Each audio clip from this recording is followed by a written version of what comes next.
Hello everyone. Today Jagex added the Dragon Keepsake keys to the Solomon store, and they allow you to use pretty much any worn item in-game and make it a cosmetic reskin so that you can take your favorite set and wear it wherever you want pretty much. It doesn't work in PvP areas or minigames just like the other cosmetic reworks, so that it won't work in something like Castle Wars, but you can wear it while you're doing boss hunting or slaying or anything like that.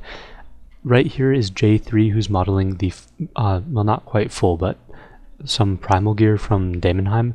And so yeah, you can bring the boxes into Daemonheim and put the reskins on in there, so that's pretty cool. You can do it with pretty much any worn item, though supposedly there are some that don't work, but I haven't heard of any yet, except for bound dungeoneering items. You have to use it on unbound ones. And this is actually the first item from the Solomon store that I've ever paid anything for, or ever gotten at all. And I'm sure I'm going to get a lot of rage for this, just being YouTube and all, but I don't think it's such a big deal. My main reason for not liking microtransactions in general is because it either affects the game too much in terms of something like Squeal of Fortune, where you get huge experience rewards if you pay for it, or just really unbalanced things like free god swords and that kind of thing with the ornate katana or the lucky items. I think that's quite unbalanced, and I'm not such a fan of the Solomon store in general either, because of how the items in there look so much better than anything that you can get legit in game, like the God Crusher armor and all those things. They look very, very good, and they're really detailed in things. But this I think is fine. It's a cosmetic reskin, so it doesn't affect anyone in game. The only thing that it affects is just being able to wear a set that you like in other locations. So if I get rage for it, that's okay, and that's fine. But anyway, enough about that. About how it actually works. Once you buy the things on the Solomon store, you can buy them in packs of either 1, 3, or 6, which is a little bit odd because there are actually 7 slots that you can use it on.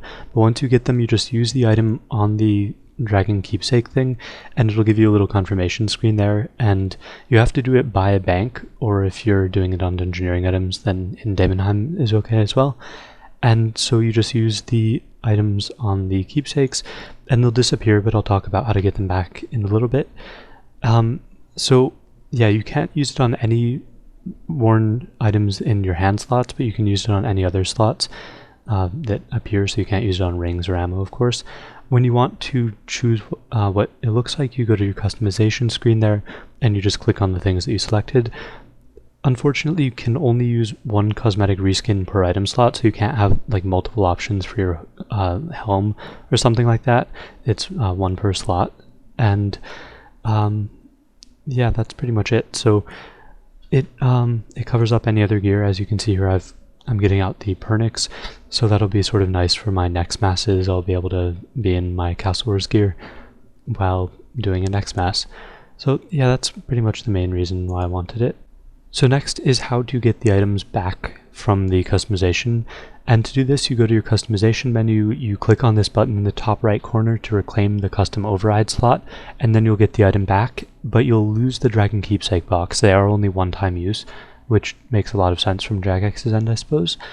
And also you can only do this in a bank area, including for the dungeoneering items, which means that you'll lose the dungeoneering items. So if you're going to do this with something like a primal full helm, just be aware that you'll spend a lot of time getting it, and if you ever want to change it, you'll lose it. So just a couple other things that I wanted to confirm, or I'm wondering about. First off, putting in something like a completionist cape will mean that you can't use your completionist cape because you can't get it back while it's in there, and if you lose the requirements for the completionist cape, you won't be able to use a cosmetic version of it. So unfortunately, you can't like put your comp cape in there right before those 2 new skills come out and then just not have to worry about them.